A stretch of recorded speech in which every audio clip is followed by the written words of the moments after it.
To remove or replace the optical disk drive, first remove the hard drive and memory cover, the stand, the I/O cover, the feet, and the back cover. Disengage the optical drive eject button connector from the cable guide at the side of the optical drive cage. Loosen the captured screw for the optical drive cage.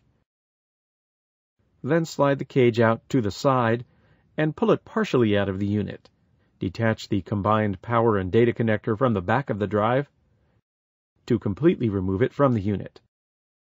To remove the optical drive from its cage, detach the 4 small screws, 2 on each side of the cage, and slide out the optical drive.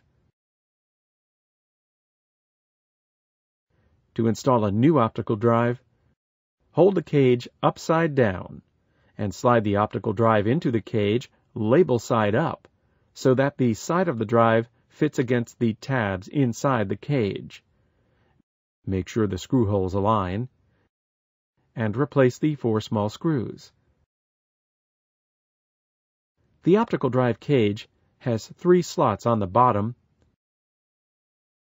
that fit onto 3 tabs inside the unit.